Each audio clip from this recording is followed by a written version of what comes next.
Doutor, eu tenho direito à multa na minha rescisão?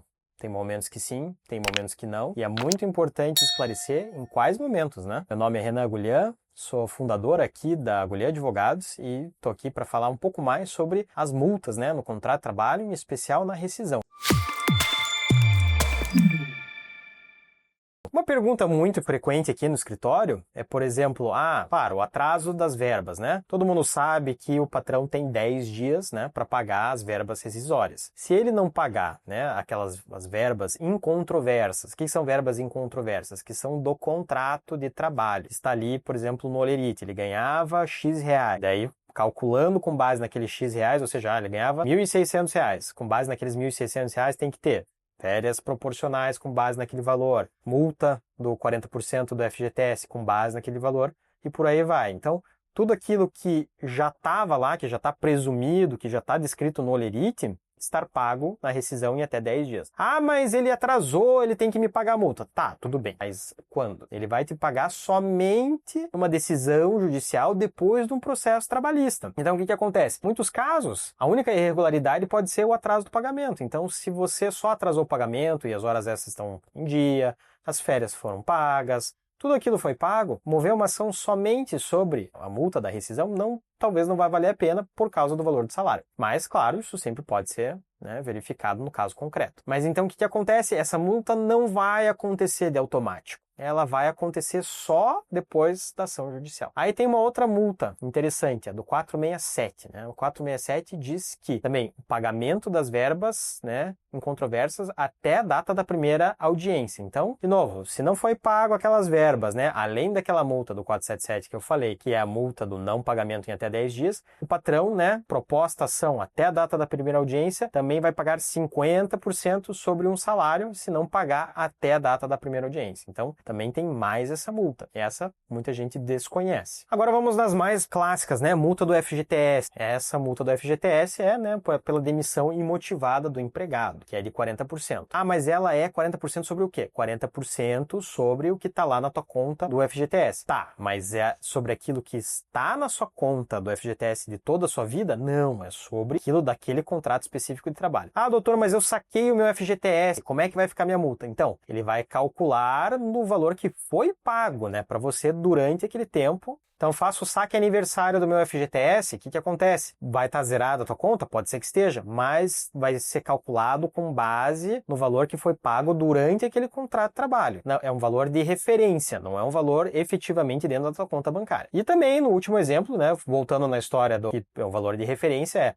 o patrão não pagou ou não paga o FGTS. Não pagamento ou não pagar o FGTS também tem que ser calculado sobre o que é devido de FGTS durante todo o contrato de trabalho. Então, você vai pegar lá os 8% todo mês, né? Vai calcular sobre o valor do salário e daí vai somar, né? E vai dar a conta e 40% sobre aquilo. O que também inclui naquela multa, né, de um salário, não é só o atraso do pagamento, mas também é o fornecimento das guias do seguro-desemprego. Não basta só o empregador pagar todas as verbas em dia, ele tem que emitir as guias para sacar o FGTS e também as guias do seguro-desemprego para poder dar entrada no seguro-desemprego e receber o benefício. Existia também a multa, né, por não devolver a carteira de trabalho em 48 horas para o empregado, mas isso caiu por terra porque hoje em dia é tudo digital. Também algumas multas, né, da convenção coletiva, e isso vai depender de cada categoria. Então, por exemplo, tem algumas convenções coletivas, né, do sindicato, com o sindicato do empregador, que determina que o empregado não pode ser demitido um mês antes do dissídio. O que é o dissídio? Geralmente 1º de maio ou alguma data ali que é estabelecida para fazer o reajuste salarial. Se o empregado é demitido 30 dias antes daquela data, ele pode receber também a multa de um salário. E também tem outras multas, geralmente em convenções coletivas, por descumprimento de cláusulas, como por exemplo, não pagamento de horas extras, não pagamento de benefícios como auxílio alimentação, ou também registro como piso errado. São coisas comuns ali que a gente vê penalidades e multas em convenções coletivas, de novo, isso só vai acontecer no processo trabalhista. Então, vamos recapitular, pessoal. Não vai ter multa se não tiver um processo trabalhista. Essa é a grande verdade, porque o empregador não vai do coração e da bondade dele realmente falar, ah, não, estou devendo. Pode ser que exista alguns raros casos, mas, como eu falei, são raros. E essas eu também gosto de falar, mas são, né, não necessariamente multas, né, mas são as indenizações substitutivas. Então, o que acontece? Isso é quando a gente está falando de estabilidade. Então, por exemplo, quem tem estabilidade, empregado que voltou de acidente de trabalho, né, ou acidente de trajeto, desde que tenha sido afastado por 15 dias ou mais, e também a gestante. E também tem o caso de cipeiro. E também tem outras estabilidades, né, de líderes sindicais, etc. Eu vou ficar nessas três opções. O que acontece? Para o empregador demitir essa pessoa, ele tem que pagar uma indenização. O que é? Claro, cada uma delas tem um tempo determinado, como por exemplo, do acidente de trabalho ou acidente de trajeto,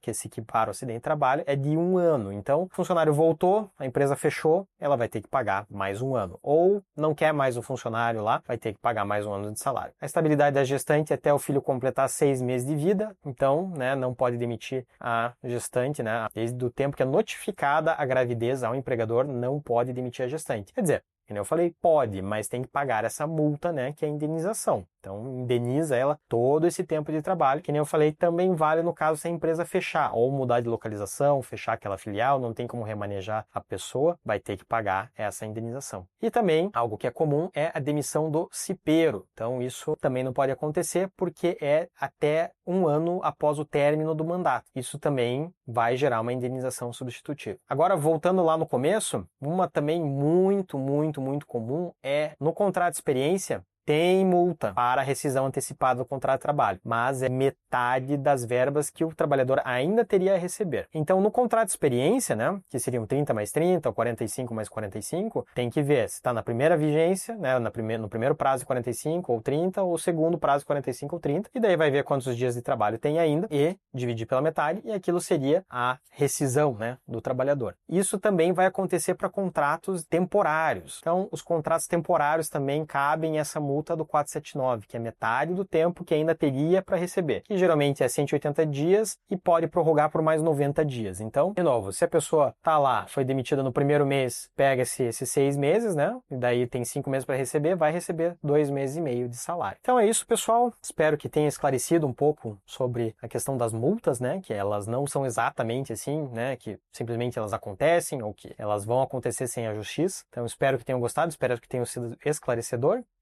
Se inscrevam aqui no nosso canal, nos sigam no Instagram e no TikTok e até a próxima.